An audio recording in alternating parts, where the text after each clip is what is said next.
How are you guys doing? It's your final morning. You're gonna give me a lot of energy. I'm not a morning person at all. So I don't even speak to my wife before 9 a.m. So being in front of an audience this large at 9 a.m. is a challenge. But I'm very excited to be here. How excited am I? I think this image can tell you how excited I am to be here. It's phenomenal to see such a large group of people who want to create change for the world, who want to use the position you have in life to not just better yourselves, but to better humanity and to create great opportunities. I never pictured myself up here talking to you about education because most of my career early on was about myself. I went to business school, I did my undergrad in finance, I did my MBA at Kellogg, I went to Microsoft, and spent 8 years at Microsoft. And most of my life was really about making my own condition better. I was paying off my student loans, I was putting money in the bank, I was saving, and I was really living a good lifestyle. But that all changed really abruptly for me one day in 1998. I went off to Nepal. Is there anybody here from Nepal? If so, they're very, very silent. I went off to Nepal in 1998 to go trek an area called the Annapurna Circuit. This is an 18-day trek, 200 miles in beautiful mountains, and it changed my life forever. Because on the second day of my trip, I met a headmaster who asked me if I wanted to come see his school. And I got excited. I thought this was a chance to see the real Nepal, not the tourist version of Nepal. And what I saw was, like many schools in the developing world, many schools in low-income countries, it was simultaneously hopeful, but rather sad. Hopeful because 400 kids were showing up every day, eager to learn, but sad because the school was dilapidated, they had dirt floors, they had no desks, they had 80 children crammed into a room that should have held 20. And I saw the conditions here of poverty that they had. They were trying to get their kids to learn, but they didn't have the resources. And then the headmaster said to me, well, Mr. Wood, now let's go see the library. And I got excited. How many of you are book nerds? Good. The vast majority of you. We're in very, very good company. I am proud to say I was a library nerd as a kid. I loved my school library. I was always in there reading. And I pictured the library being the happy part of the tour, right? This is what the library I thought would look like. Kids with smiles on their faces reading books. Well, that was a very naive assumption on my part, because what the library looked like was just this. It was a big empty space where a library theoretically could have existed, but they didn't have any children's books. And I asked the headmaster why. And he said, well, in this country, in this rural village we live in, we are too poor to afford education. But until we get educated, we will always remain poor. And that struck me as a topic sentence of poverty. Every one of us can probably think of a relative who broke the cycle of poverty for our family, because at one point in time, everybody pretty much lived in poverty. But almost every one of us probably has a parent, a grandparent, a great-grandparent who broke the cycle of poverty. And almost always, I hear thousands of stories that travel the world. Almost always it comes down to education. Somebody was the lucky one who got educated. Well, I started thinking about this. What would my life have been like if I hadn't had a library? And then the headmaster, thankfully, gave me a homework assignment. He gave me a homework assignment. He said, perhaps, sir, you will someday come back with books and help us to set up our first library. This was a sentence that would change my life forever. This was a sentence that would ultimately cost me a lot of money as I left my corporate career to respond to this.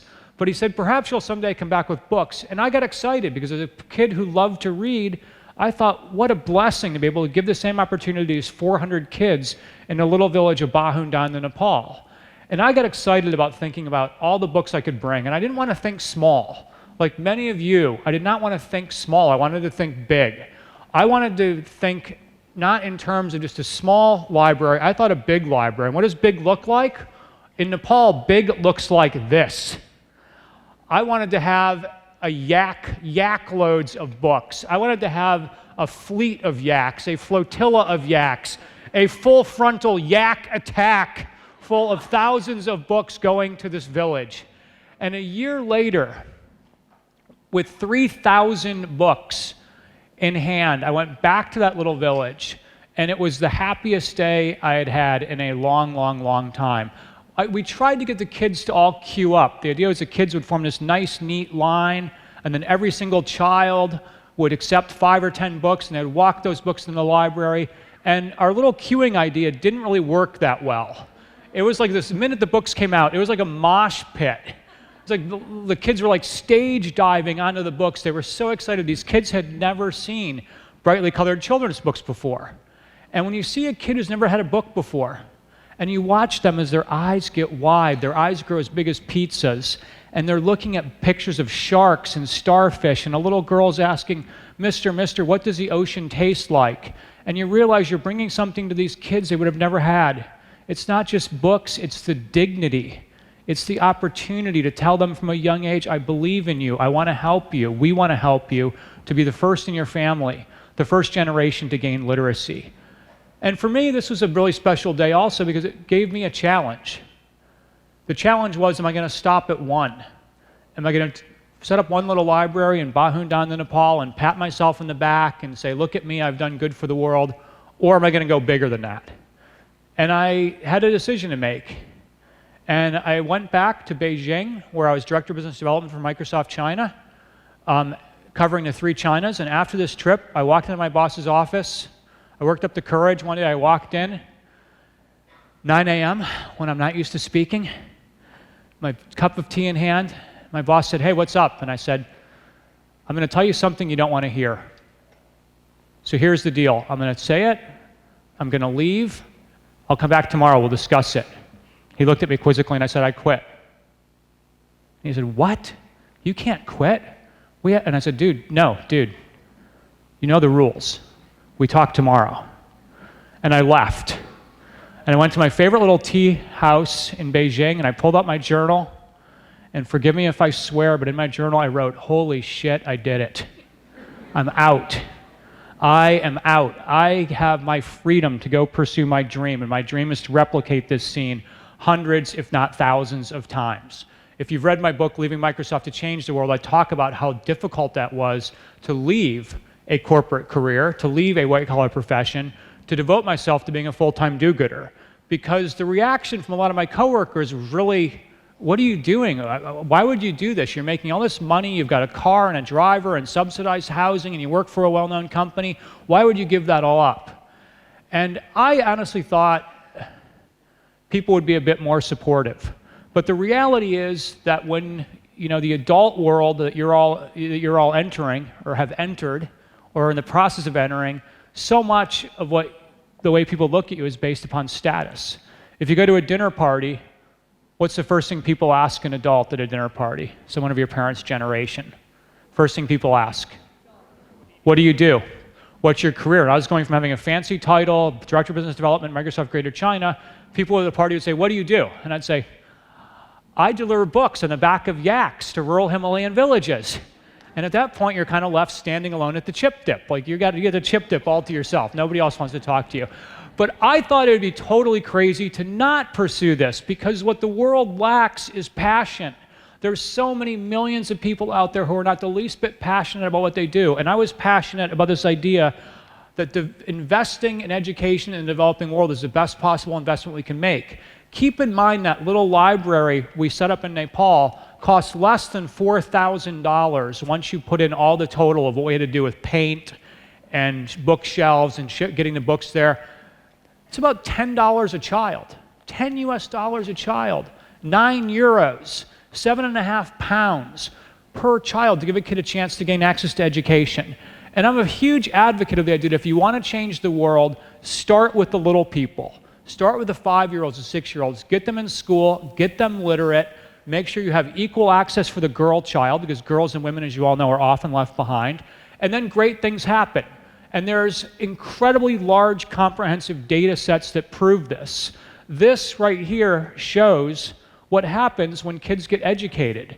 What you see here on the y-axis is the average number of years of schooling a child can expect to receive during their lifetime. And on the x-axis, economic growth, GNP per capita. You see in the lower left-hand corner, you see some of the world's poorest countries, where kids don't get access to education. As a result, they don't have economic growth in the country, they don't have jobs, they don't have a chance for people to earn their way out of poverty. Upper right-hand side of the graph, you see the world's richest countries. If you look down here at the lower left, remember what that headmaster told me. In Nepal, we are too poor to afford education for all of our children. If we don't have education, we'll always be poor. If you solve education, you begin to solve not just this problem, but others. We know, for example, if you look at the conditions for girls and young women in the world today, for every year of schooling a young woman receives beyond the norm in her country, her eventual income will increase by between 15 and 20%. So if she gets 6 extra years of schooling through the power of compounding, the eventual money she earns will more than double if you simply make sure you get that girl through the end of, that young woman through the end of secondary school. We also know that this affects families, because when women earn a marginal dollar, they spend 90% of it on their family. Food, shelter, clothing, healthcare, education. With no offense to the men of my gender in the audience, men are less enlightened in how we spend a marginal dollar. If you want to really create change in the world, you have to make sure that the income gets to the women, because they spend the money on long-term things like education and clothing and shelter and food for their kids. So if you solve the education problem, you solve many other problems. We know that educated people are healthier. Educated women have lower rates of maternal mortality. Educated women have lower rates of infant mortality. We know that education even leads to better health outcomes. Educated people are twice as likely to vaccinate their children, and it also leads to a long and healthy life. You can look at the average amount of education a child receives, and you can look and actually graph that against life expectancy. The more educated the country, like Iceland, Japan, the longer of a life people can live. So my question is, if this is so obvious, why aren't we doing more of it? If you can look at it and say, this is the one issue that affects every other issue, you get this right, you get the economy right, you get women's empowerment right, you get the next generation taken care of, you have an educated generation who raise their kids to be educated. Why aren't we doing more? Why aren't we flooding the zone? Why aren't there more yak trains out there bringing more books to more kids in more places? We know that in the world today, the world we live in, it's Monday morning here in Bangkok. It's Monday or about to be Monday in most parts of the world. Yet today, over 200 million kids will wake up and they will not go to school. That's happening in refugee camps in Chad. It's happening in rural areas where places like Room to Read works, in Cambodia and Bangladesh and Tanzania. 250 million kids not going to school. 770 people remain illiterate, unable to read or write. What would your life be like if you couldn't read a traffic sign, an election ballot, a medicine bottle? If you couldn't even read. But 1/8 of humanity still cannot read or write. And the majority of those are concentrated in this area of the world. South Asia, Southeast Asia, Sub-Saharan Africa. For all the media talk about India and India rising, I'm a huge fan of India, we have to remember that India still has the largest number of illiterate people in the world. 35% of the world's illiterate people live in India alone. And India will never have the progress it needs if we ignore that. We have to go in and Room to Read. I'm very proud to say India is the largest country of operations for Room to Read. Over 3 million kids in India alone have access to our programs. Finally, and don't worry, there's a solution. I'm not going to be like total Mr. Bummer on all these statistics. I'm going to get to the good stuff. But 2/3 of those who are out of school and 2/3 of those who are illiterate are girls and women. And if you all have learned anything from studying the last couple of days and studying at university, we know that if you leave the women behind, then things do not change in society. So we've had world leaders inspire us with the quest for education. Nelson Mandela, for example, when he became president of democratic post-apartheid South Africa, he said to the world, don't give South Africa aid. We don't want foreign aid. Help us to educate our children.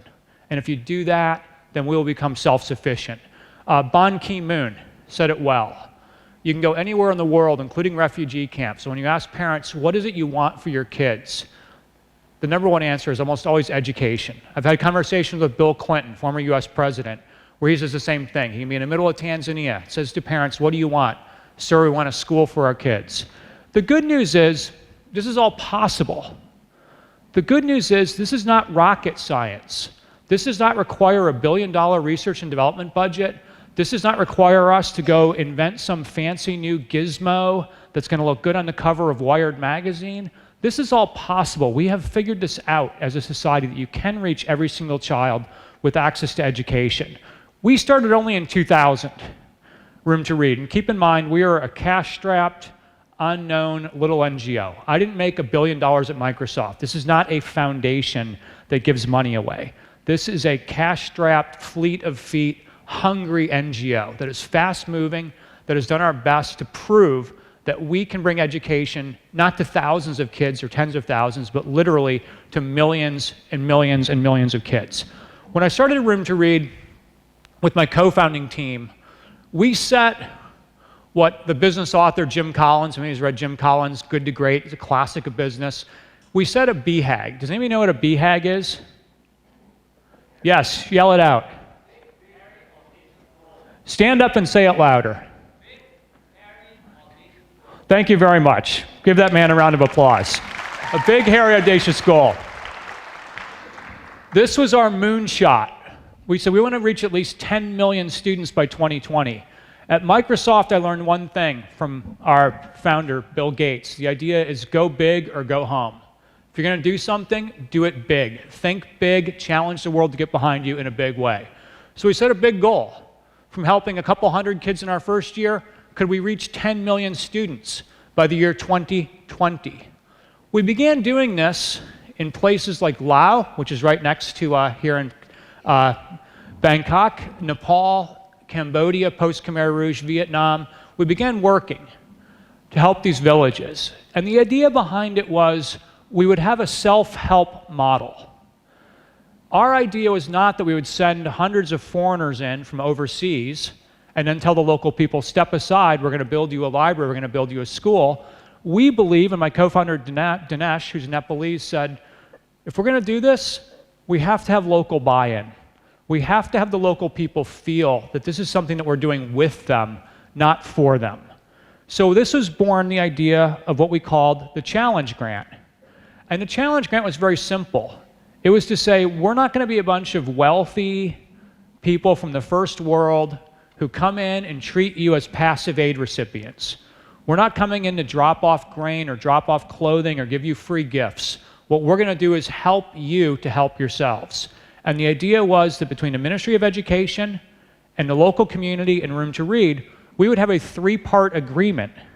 And that three-part agreement requires the community to put sweat equity into each and every project, like this school you see here being built in Tanzania with Room to Read. But it's not just us, it's the Ministry of Education, it's the local community. And throughout the world, we catalyzed this whole idea that was not about aid, as in giving free gifts, it was about rolling up our sleeves and pitching in together and bringing the community together. So that community felt a sense of pride, felt a sense of sustainability, and a strong, strong, strong sense of ownership. So the first part of the model is very simple. It's to say, don't go in and do it for the local people, do it with them in a spirit of community partnership. We called it the Challenge Grant. The second part of the model then was to go out to the wealthiest parts of the world.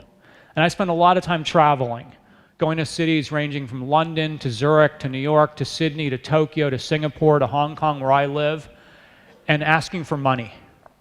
I got to tell you, I love asking for money. A lot of people are scared by fundraising. I love fundraising. I love asking for money because there's so much money in the world today. It's just so much of it is in the wrong place. There's so much money in the developed world, but so much of it is misappropriated. It's not being spent in the right way. So we came up with a model that was called Adopt a School. I could go anywhere in the world, from the NYU campus to the Melbourne High School to companies in Hong Kong and San Francisco, and say it's very simple. If you raise between $20,000 and $35,000 US dollars, you can adopt a school. That's all it takes, $20,000 to $35,000. And we have had hundreds of projects sponsored by student groups around the world. They realize the cost is not high because the local people are putting in resources, the government's putting in resources, and there's a direct causal link. We can actually show them the library they built. We can show them the school they helped to construct or repair. We can show them the children benefiting from their projects. And this has been a key part of our growth, a key reason for our growth. Because too often with international aid, people will give money, but they have no idea where the money went. Right? You have to show people exactly where their money went so that they can have confidence that you are faithful stewards of their money. So at Room to Read, we say right up front to anybody who wants to get involved, you can not only have a project in your name, you can honor a loved one, you can honor your university, you can put your school's name on the project and know exactly where your funding went. So that was the second key part of our model: be accountable, be transparent. Let people know that not only are they going to get pictures of their school or their library, but they can also go visit it. If they want, they can be present for the ribbon cutting. And then the third key part of our model was that we had to become a publisher. When I mentioned those initial yak loads of books, almost every one of those books was in English, because that was what was available. But if you think about it, the kids in Nepal probably want to read in Nepalese, and their parents probably want them to also be able to learn in their mother tongue. But we faced a huge issue, and that issue was that there's a huge vacuum. That vacuum is because if you look at the for-profit publishers in the world today, the for-profit publishers are going to publish books in languages spoken by rich people. They're going to focus on languages spoken in countries that have humongous budgets for children's books. But if you think about it, one of the biggest issues today is that the for-profit publishers don't publish books in languages spoken by poor people because there's no profit incentive. But you all know the numbers. How many people in the world today are living on $1 a day? Anybody? About 1 billion. How many people are living on $2 a day? About 2 billion. That's 2/7 of humanity are living on $2 a day or less. So the for-profit publishers, and no offense to them, they're capitalists. They're just trying to make money, but they don't publish books in languages spoken by marginalized or overlooked communities or by people in poor countries. So we set out to break that, to fill that vacuum. We said we will find the Dr. Seuss of Cambodia. We will find the J.K. Rowling of Vietnam. We will find the Tintin of Tanzania. And again, we said we'll do this through a self-help model. We're not going to take people from overseas and send them in to Cambodia or Vietnam or Tanzania to become publishers. We'll train up local people. We'll find local authors and local artists and put them through training workshops, and they will become the first generation in their country to illustrate and write colorful, compelling, beautiful, accessible books that kids will love. Here you see some of our Arabic language. Do we have anybody here from the UAE, from Jordan, from Qatar? We started last year a publishing program in Arabic to help kids in refugee camps in Jordan. And we did this all using local authors and local artists like you see here. We started this program in 2004 with the idea that it would be local empowerment that would help the local communities to create their own children's book. I know some of you right now are a little bit bummed out. You're worried about the lost baby elephant. So I just assure you that all of our books have happy endings, okay? Don't worry. For us, part of our happy ending is that these books can be published for $1. $1 puts a book in the hands of kids. These are some of our Arabic language books, where many of you may know what's happening in Jordan today. Jordan's one of many countries that's been accepted a lot of refugees, over 2 million refugees in Jordan alone. And this is our Arabic language publishing program we did in cooperation, maybe who's here from the UAE. We did this in cooperation with Sheikh Mohammed's Foundation, Dubai Cares, and with Queen Rania's office to bring over 600,000 Arabic language titles to kids across Jordan. One part of our program, $1 per book. What's exciting about this is it's allowed us to scale, because when the prices are low, you can grow things. And I'm very proud to say that these titles you saw, had I showed you all 1,600 titles, it would have taken a lot longer than that. We've now done 1,600 original titles, and I'm very proud to say, since we're here at the United Nations, I'm also very proud to say that Room to Read's local language publishing program has been given the United Nations UNESCO's Confucius Prize for publishing, to recognize the scale of the program, but most importantly, the local empowerment, that it's local authors and local artists and local editors. So that's allowed us to really bring a lot more books in front of kids. And it's exciting to see what happens when these kids have books for the first time. The happiest days of my life are not spent raising money, although I do love raising money. The happiest days of my life are spent when I get to be out in the rural villages. And there's one experience I remember very vividly, being in Vietnam, in the Mekong Delta, the day that a new Roomtree library was opening. And there were, it was there were a lot of long government speeches, and we were sitting under the hot sun, and then finally, after all the speeches were over, it became the moment they cut the red ribbon to open the library. And they cut the ribbon, and the kids were rushing into the library, and I was walking around with a big smile on my face, and this young boy came up to me. He shook my hand. He said, "Mr. John Wood, welcome to our library." I said, "Thank you. It's great to be here." He said, "Mr. John, I want to tell you about my goals." He said, "My goal is to read every single book in this library. I will read every book in English. I will read every book in Vietnamese. What do you think of my goal, Mr. John?" I said, "Well, it's a very ambitious goal. There's over 1,000 books in this library. Do you think you can do it?" He said, "Well, yes, I have already read 8 books. And I said, "How? The library just opened like 5 seconds ago." And he said, "Oh, Mr. John, I climbed in last night through the window with my flashlight, and I'm on my way. I have read 8 books. I have read 9 books already." He was so excited to get into that library. He couldn't wait to tell me about it. And that's what keeps me motivated, to know that we're making a huge difference in the lives, not just of these young boys, but also of young girls. Because I will say unequivocally, I am a feminist. I am not against education.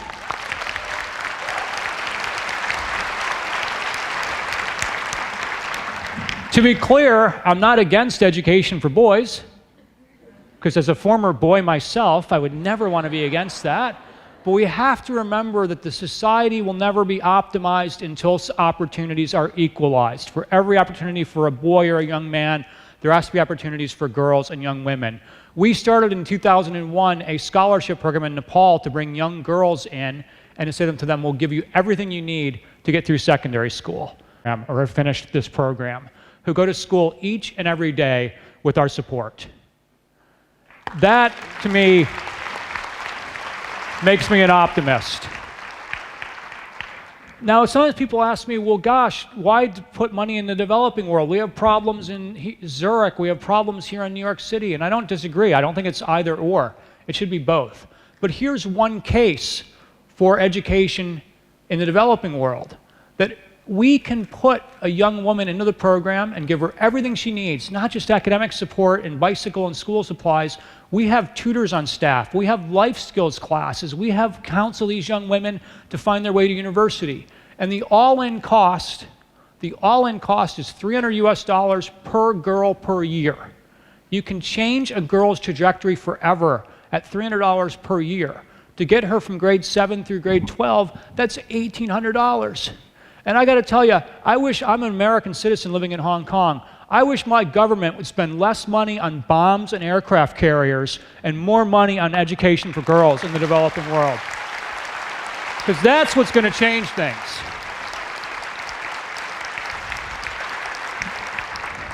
That's where we truly, truly, truly bring about change. You see here, for example, girls, the first in their family to graduate. I was in Vietnam last summer, and we had 100 girls finishing secondary school.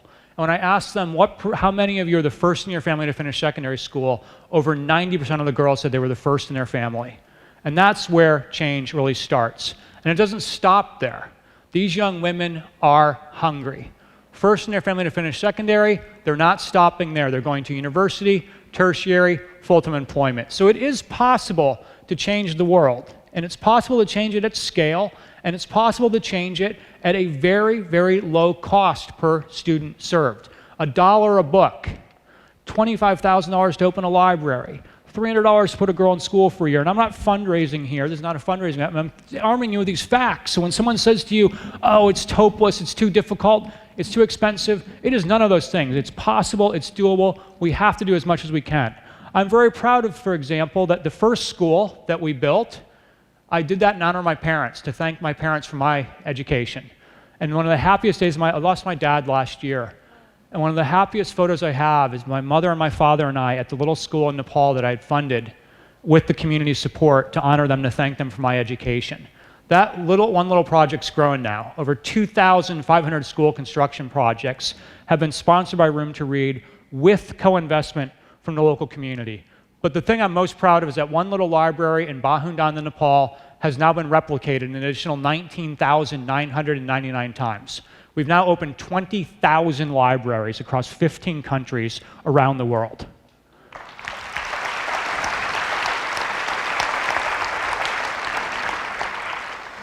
This shows that large-scale change is possible, and it shows it doesn't necessarily have to start at the government level. It can start at the grassroots level. It can start with a simple guy like me who decides to quit his job and build a global movement. And you can be part of that. You can be part of the global movement if you want to get involved in Room to Read. One thing that I'm most excited about as you look at the growth of our library program is that this was kind of accidental. Had I not met that headmaster in Nepal, I would have never even started doing this. Yet, just through that lucky accident, we now have 20,000 additional libraries in a world that needs them. And we're thinking very, very big. When we started Room to Read, we said, let's think like business people. Let's think about scale. Scale. One of my favorite words. Because if you're going to do something to help the world, the best thing you can do is prove the impact with data. And once you've proven the impact, then you got to scale, scale, scale, scale, scale. It's something the business world knows how to do well. But quite often, the charity world, the NGO world, does not know how to scale. We set a goal in the early days of Room to Read to say, let's emulate the business world. If business leaders see opportunity, they scale. Look at these guys. Starbucks, right? There's like Vancouver, there's like intersections that have two different Starbucks in the same corner. These guys know how to scale. Well, we said if the world needs a good latte, the world damn well needs literacy. So let's open libraries as fast as Starbucks opens outlets. Crazy idea, right? Can you possibly match Starbucks? They're the kings of scale. Well, the data do not lie. Starbucks is in green, we are in blue. Starbucks post-IPO, Room to Read. So this shows, again, the solution is out there. We just have to keep doing as much as we possibly can. And then finally, of course, you all know this from your own lives, that a school is only as good as the teachers. A library is only as good as the librarians. So we've, of course, invested also very, very heavily in professional development for teachers and librarians. And again, this is all community-based. We're not sending volunteers in to go teach for 6 months or a year and then disappear. We are making sure that the local community, whether it be in Tanzania or India or Bangladesh, has well-trained, well-motivated teachers, librarians who are there every single day with the kids. Through our local language publishing arm, we've now been able to bring 20 million books into the hands of eager young readers. That first yak load of 3,000 books has now grown to a Mount Everest-sized pile of over 20 million books for kids. And when I mentioned earlier our work in Jordan, I wanted to show you one of these books. I hope you can see it. But one of the books in Jordan, I was talking to an author and an artist, and they just showed me this beautiful book they'd published. And on the front is this little boy. He's got his old-fashioned leather helmet and his goggles, and he's flying an airplane. And I love airplanes. I grew up as an airplane nerd. My dad was an engineer at Boeing, so I grew up around airplanes. This book was a bit different, though. In this book, the little boy's walking through his life, and he asks his mother, "Why are those buildings on fire?" His mother says, "Well, they've been bombed." He says, "Who are these soldiers? Why are they in our village?" And his mother says, "This is what happens when people forget to love each other. This is what happens when people are convinced they should hate each other." And they continue on, and the boy says, "Why are those kids in wheelchairs? Why is that man on crutches?" And his mother explains, "Those airplanes in the sky have been dropping barrel bombs. That's what happens with those airplanes in the sky." And the boy thought about it for a little while, and then he said, "Mom, I want to be up there. I want to be a pilot." Well, I said, "You want to be up there? You want to be a pilot?" He said, "Yes, I'm going to design my own airplane." So he went, got his arts and crafts, got his crayons out, designed his own airplane. He said, "Mother, my airplane will go up in the sky and it will drop flowers on all the children so that the children have some color and some beauty in their lives. My airplane will drop smiley faces because not enough kids in Syria have reasons to smile. My plane will drop candy because what kid wouldn't love an airplane that dropped candy?" He said, "I will design an airplane that drops love. Mother, my plane will drop love." And the final words in the book are love, love, love. This book is being read by kids at this very moment today, and that's the message I think we need to bring to the world, is that we need less spent on defense and less spent on military and less spent on corruption and more money to bring education to kids, because ultimately that is what is going to change the world.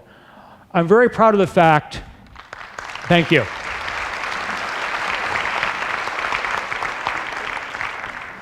I'm very proud of the fact that from that first library in Bahundan, Nepal with 400 kids, we've now scaled that 14 million students have access to a better education through Room to Read. I mentioned the original BHAG, 10 million by 2020. We crushed it.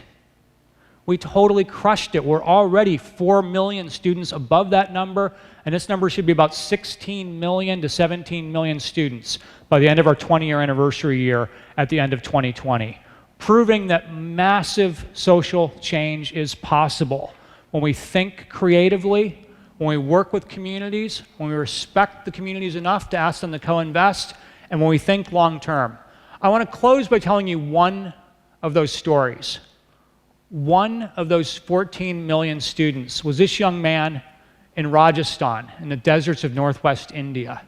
Our India team was visiting a library that we had sponsored, and I saw this young chap eagerly reading a book in the library, and he had this medal around his neck. And the local team said to him, "Why do you have that medal? What did you win the medal for?" And he looked up, and he jumped up, and he ran away. And our country director said, "Oh my gosh, we have scared that young man with all of these questions." And one of the teachers in the school said, "No, no, no.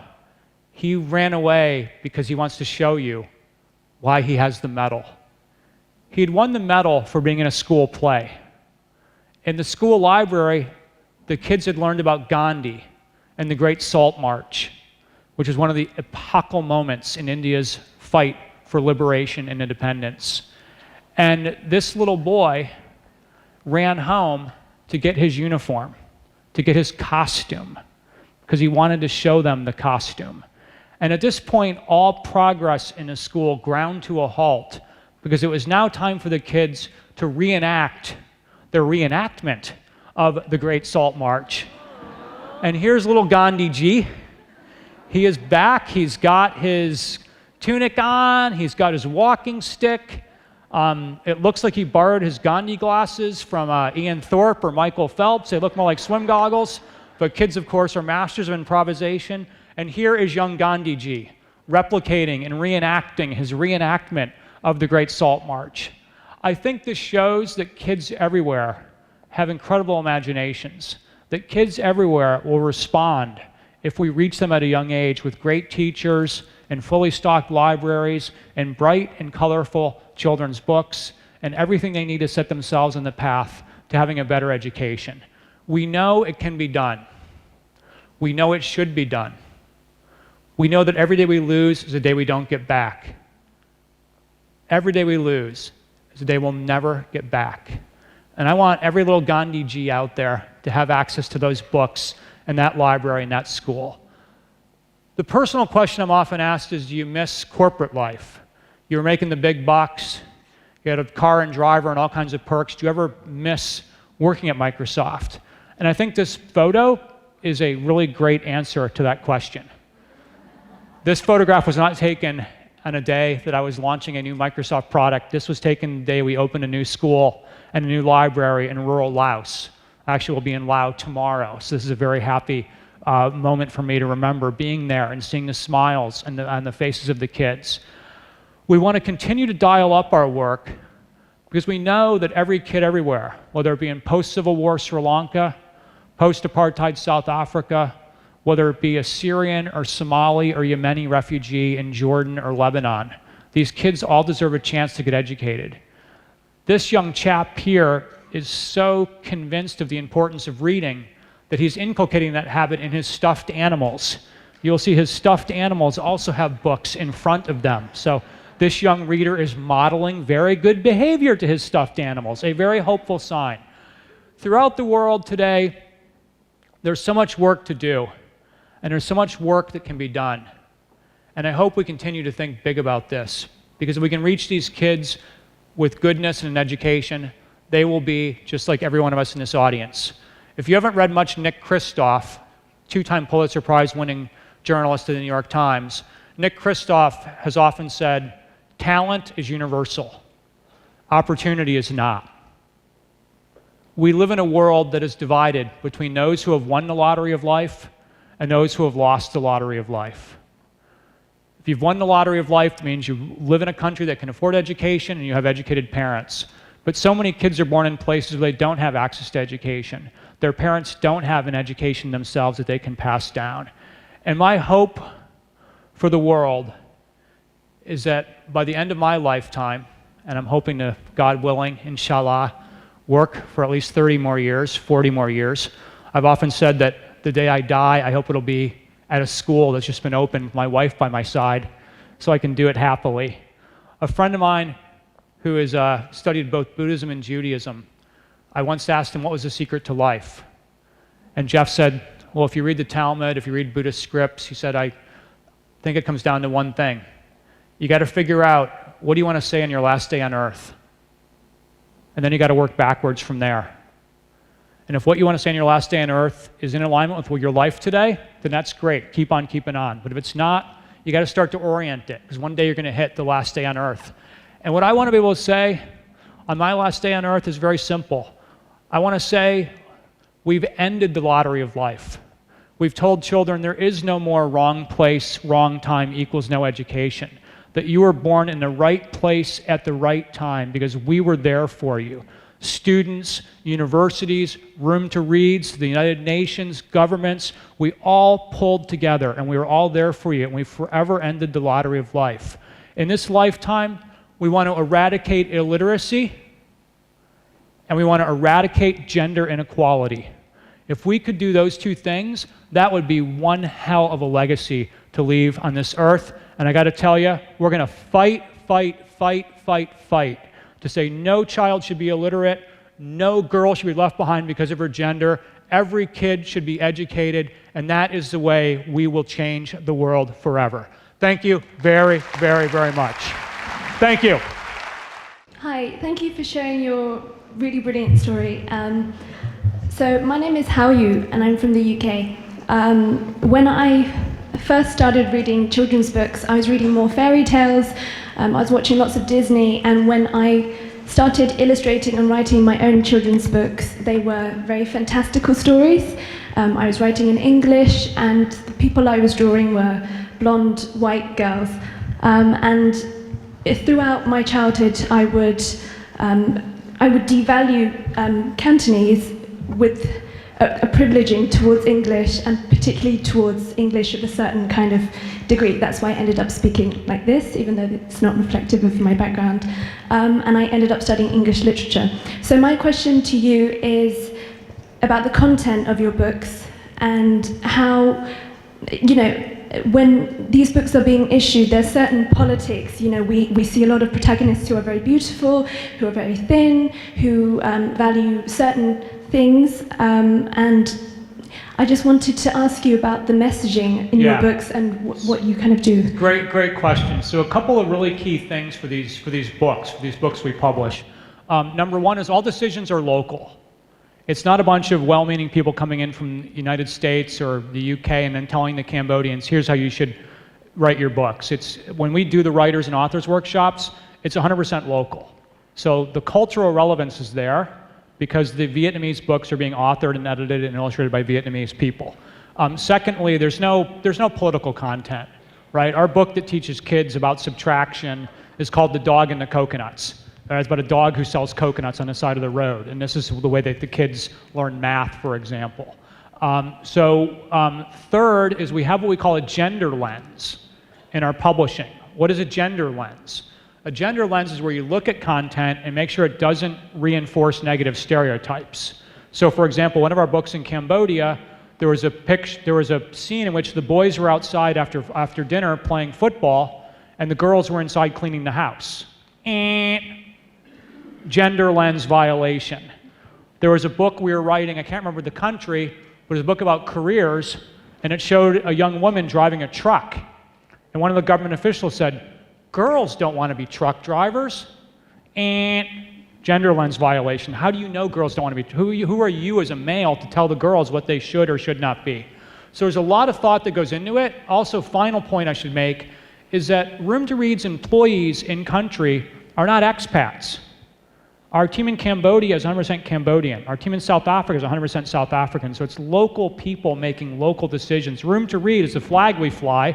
We raise money everywhere in the world. These decisions are all made locally. So I'm Rachel, and I'm presenting Shanghai Lee's University of Accounting and Finance. I'm from China. So I have two questions for you. So first of all, I really want to say I appreciate your talk, and this is like one of the best speeches I've heard in this this conference. And I want to say I want to devote myself to the education for my whole life. But I want to know how to do it in a smart way and efficient way. So there's a situation that when I did some volunteer job in Indonesia and in Thailand, is there a situation that a lot of volunteers just can't come and leave? They only stay there for 2 months or 3 months. So the education for the students there can't form up a system. So I wanted to say how to form up a system and provide efficient the education for the local instead of just doing some show. So I think in that thing that the volunteering thing is not a bad idea, because volunteering somewhere, let's say you're in a refugee camp, can raise your awareness of what's going on there. But while you're there, you have to ask questions of the local people. What do you need? What don't you have? How should we design it? Secondly, it's important to get the local community involved in designing everything. Rather than saying to them, here's some fixed solution we're going to impose upon you, involve people in the actual design. I think thirdly, it's then you have to figure out a way to have full-time people who are local who are going to stick around, right? If we open a library, we want that librarian to be there for 5 years or 10 years or 15 years, not there on a short-term assignment. So the way we work our budgeting, the way we work our recruiting is very much based around the fact that we actually don't send volunteers. We, Room to Read, do not send volunteers to schools or libraries, because with 2,500 schools and 20,000 librarians, you'd have just a logistical nightmare, and nothing is going to hurt a kid more than getting attached to a teacher, and that kid loves her teacher, and then 6 weeks later the teacher says, I got to go, right? That's just one more broken promise to a child. So the most important thing for me is getting strong local people in the community to be involved, to pledge that they will run the program, that they will monitor the library, and you have strong local staff. If you have a follow-up question, I'm happy to take it offline, but we've got a huge number of microphones, so I'm just going to ask if we can just have one question per person, and you in the first row volunteered to go next. And then you're on the on-deck circle. And then you're on the on-deck circle. What do you do when you get threatened that they will pull funding because you're not doing what they want you to do? Say again, what do we do? When they threaten to pull funding because you're trying to inflict the change within the education vicinity. Well, what we do, it's a good question. So what we do is when we work, so in South Africa, for example, we work now in Limpopo and in Mpumalanga provinces, a very, very big program there. When we go to work in a country, we let the government know we're going to ask you to co-invest in each program. We require the government, usually it's in provincial Ministry of Education, to co-invest in each project. So if we build a school, the government has promised to provide teachers and pay their salaries. We open a library, the government's promised to put a librarian in and pay his or her salary. And we hold those governments to very high standards. This actually acts as an anti-corruption device, because we tell the local governments, you can't ask us for money, because we're going to ask you for money, we're going to ask you for resources. And if the governments do not value what we do enough to co-invest alongside of us, we don't go in. If the community does not believe in education enough to co-invest with us, we don't go in. We can't want it more than the local people want it. We require that ministry to sign a document, to sign a contract memorandum of understanding promising, here's what we will do. And for the most part, it works, because I'll tell you, our biggest problem right now is we have more communities and more provinces and more countries that want room to read than we have the budget to work with. So there's a line out the door every year of countries and ministries that want to work with us. So I'm very bullish and very optimistic we're going to continue to grow. On the Australia thing, I'm going to say one thing really quickly. I'm very proud. I lived in Australia for 4 years during my career, and I'm very proud of Australia, because Australia is actually the 5th largest funding country for room to read, punching well above its weight on a per capita basis, up there with some of the larger countries like the UK. So if you are Aussie, we have a phenomenal team in Sydney and Melbourne, a couple volunteers in Brizzy, and we're looking for more Aussies to get involved. I know Aussies are great travelers, and if I learned one thing about Australians is that you believe in giving people a fair go, and nothing is as much of a fair go as education. My question is, do you have any book that is specially designed for the blind people, for the visual disability people, that written in Braille alphabet, and to make sure they can read? It will cost more to make a book that designed for the blind children, and how can you control the cost, but also okay, make sure that... Because I just got to cut you off on the question, because I'm going to tell you, we do not do books in Braille. Okay. So you can ask me about a bunch of hypotheticals, but we don't do books in Braille. Not because we're bad people, but because there's really good groups like Helen Keller International out there who are doing a lot to help kids. And I believe that when you start a charity, you have to very clearly define your focus and stick with that. You can't be all things to all people. So we could design a program to bring clean water to schools, but that's just going to take some of our resources and allocate it to different areas. So we've tried to be very focused to say literacy, gender equality, the 2 big things we do, we try to do them at scale. So you are focused on the That being said, if books. any group doing work with the blind wanted to take any of our 1,600 titles and borrow them, use the illustrations, use the storyline. If somebody wanted to do a book, the airplane that dropped love for blind kids, we would talk to them gladly, would cooperate with them, would do everything in our power to get that content to them. So if you know of groups that want to do it, we're willing to talk to them, but we don't believe in replicating what other groups like Helen Keller International are already doing. Thank you, sir. Thank you. So do you think that CSR is moving towards a more hopeful and impactful place, or do you think it's just going to be mostly grassroots organizations like yours that are actually creating change? I think overall things are moving in a good direction on corporations realizing they have a moral obligation and an opportunity to do good for the world. It's not every company, unfortunately. A lot of companies are still run by very greedy people. But I think today's leaders are realizing if you want to hire someone of your age, right, 80%, this is a US statistic, but I'm going to throw it out, 80% of millennials asked during their first job interview, is your company part of the problem or is your company part of the solution? If you want your customers to love you, your customers are going to ask, what are you doing that's good for the world? I'm more likely to drink a bottle of water that is in a glass recyclable bottle than I am if that water comes in plastic, because I'm anti-plastic.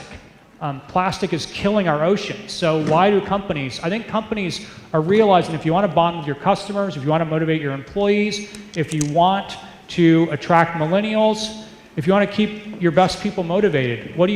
You say, we are making money, yes, but we are also a force for good in the world. So I'll tell you a quick story. There's a skincare company out of San Francisco called Tatcha, T-A-T-C-H-A. You know them? Yeah, they're phenomenal. Co-founded by a woman named Vicky Tsai, ex-Starbucks. I actually met her at a Starbucks marketing conference. And when she started Tatcha, she said, we're a skincare brand. We're competing against the big players, L'Oreal, Estee Lauder, Procter & Gamble. These companies have millions and millions and millions of dollars for marketing budget. We're a little startup. So what did she do? She said, we're going to tie a social outcome to each product. She started something called Beautiful Faces, Beautiful Futures. The idea being that every time they sell one SKU, one product, they give 83 cents to Room to Read. 83 cents is enough to put one girl in school for one day. So every single time they sell a product, a girl goes to school. You get a beautiful face, the girl gets a beautiful future. Sounds small, but Vicky and her co-founder Brad are Harvard Business School alums. They found out how to scale the business. They've now sponsored 1.5 million girl days of schooling. When I wrote them to say congratulations, they said, we're on the road to 2 million. You can congratulate us when we get to 2 million girl days. So that's one set of entrepreneurs who have tied a social outcome to their product and have sponsored 2 million girl days of schooling. Some of you who are from Australia may know a company called Atlassian.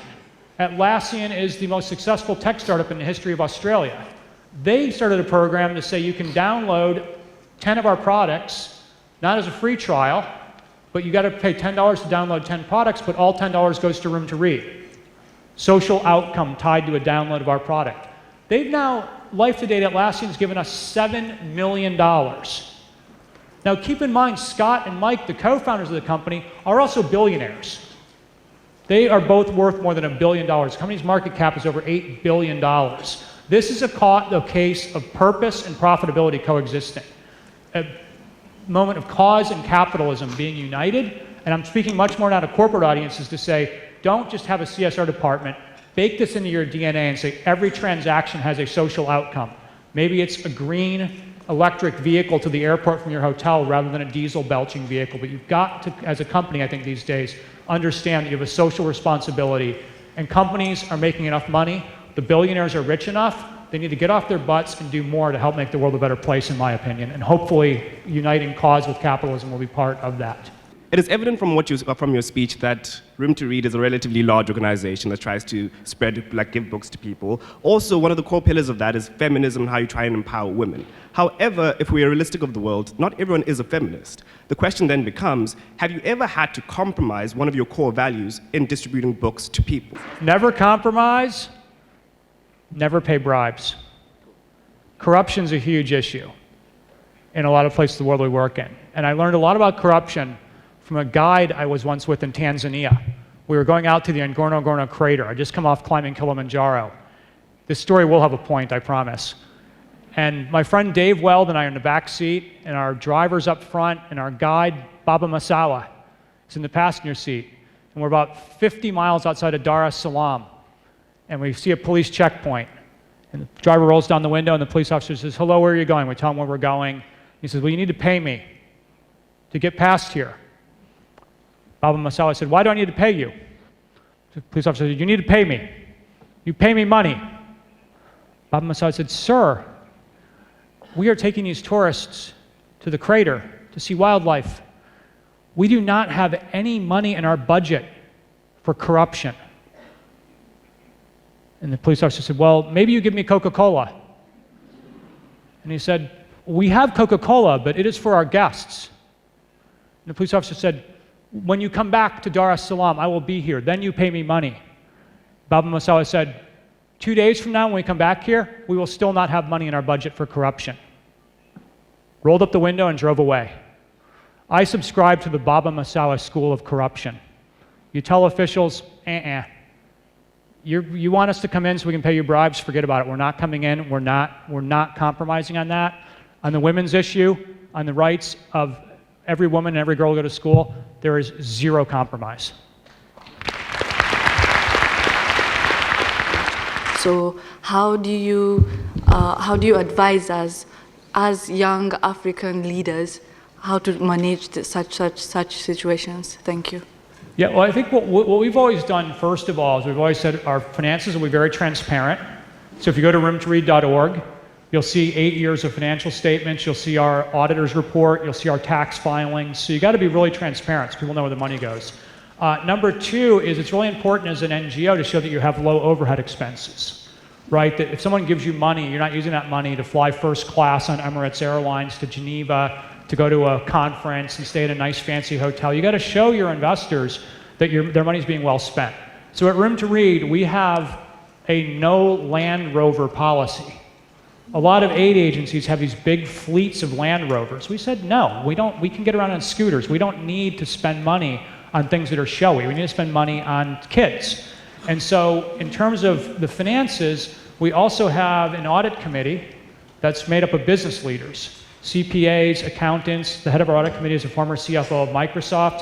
So we can tell our investors, look, when we have a board meeting, it's not a bunch of cronies sitting around self-dealing. There are serious business leaders who are on that board who are reviewing the books, who are reviewing the finances to make sure that these things make sense. So our board of directors, for Room to Read globally has people like Susan Wojcicki, the CEO of YouTube, John Riding, the CEO of the Financial Times, Yusuf Al-Areza, who's a former Goldman partner based in Dubai, who now runs his own private equity firm.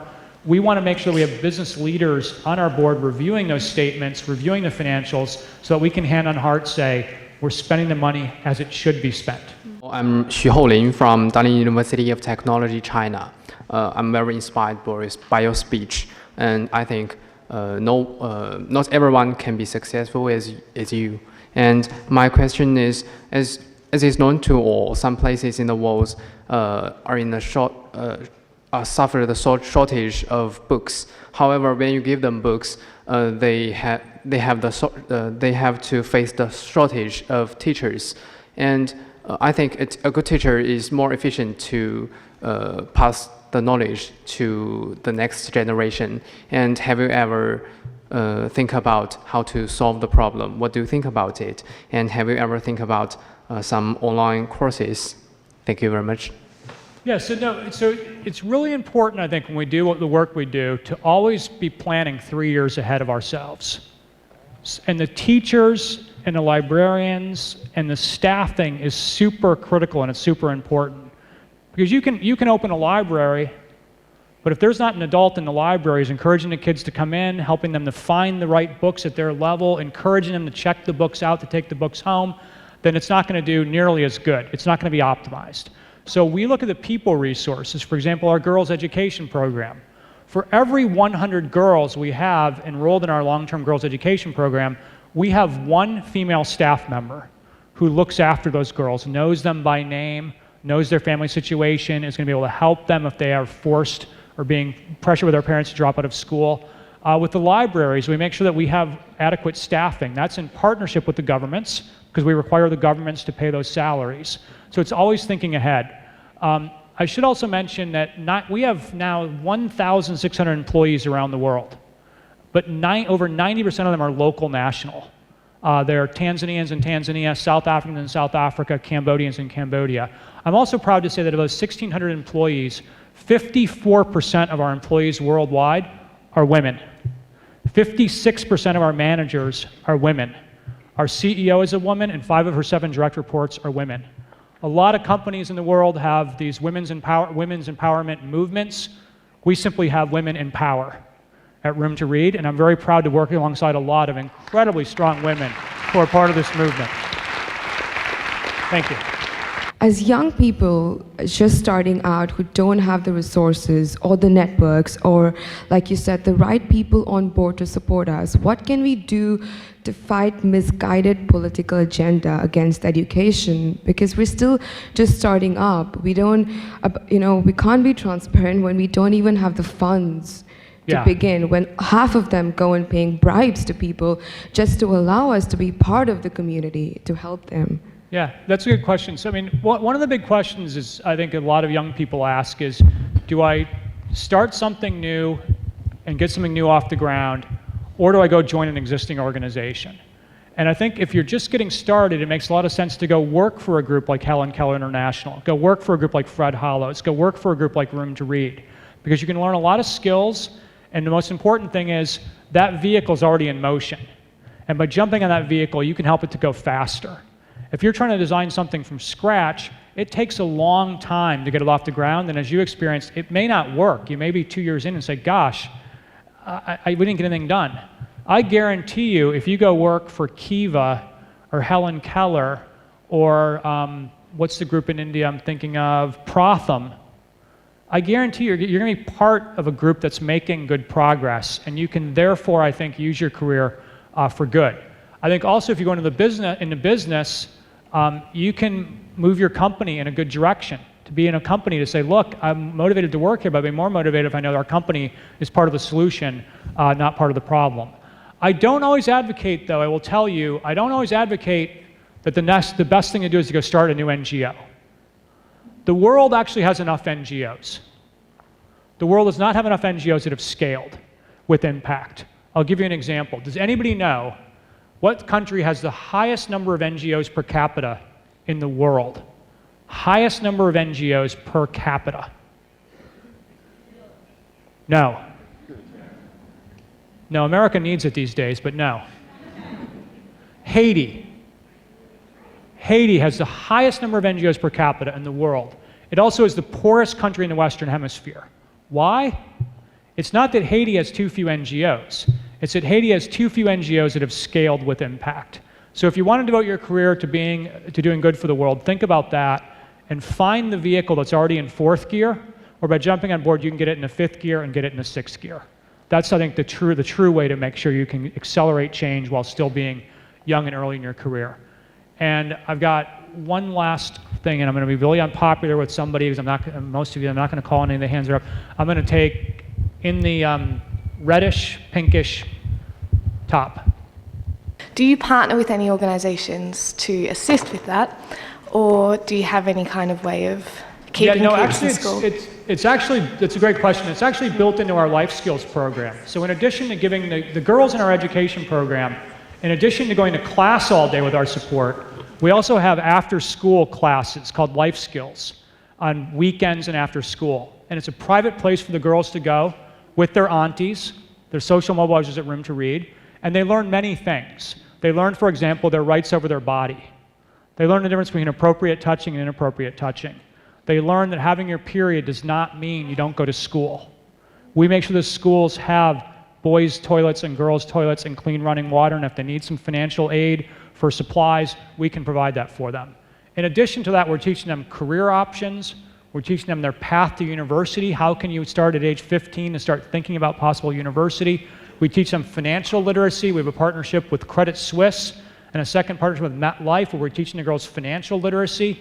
These are all happening after school, on weekends, and during the weekdays after school. And so there's many, many, many things the girls learn to get themselves ready to negotiate key life decisions. They learn public speaking. They learn self-confidence. They learn that if they're in a room and 4 men have spoken and no women have spoken, it's time for them to stand up and speak so that their voices are also heard. So that is one of many, many, many things that we've built into the girls' education program to make sure the girls do not suffer from misinformation, bias, or misogyny. Good? Oh, let me also say, if anybody wants to get involved, the website is very easy to find. It's roomtoread.org. And if you want to get involved in Room to Read and want to drop me a personal email, I can connect you with our team. Please, if you have questions, I, honest to God, cannot answer a lot of questions on email because I got a very, very busy week. But if you do want to get involved in Room to Read, I'm john@roomtoread.org. I'm john.wood@roomtoread.org. I'm jwood@roomtoread.org. When you run an NGO, you can't make yourself hard to find. So if you do want to get involved in Room to Read at all, please email me, john.wood@roomtoread.org. Please do check out our website at www.roomtoread.org. But most importantly, you guys have the power to make a lot of change. And I hope you do, because right now in the world, we got a lot of forces of negativity, and a lot of forces of nihilism, and a lot of forces of misogyny, and a lot of, there's more than a fair share of politicians who are saying stupid things these days when they could be saying smart things and making the world smarter. So please, be a force for good in the world, and don't let anybody ever talk you out of it.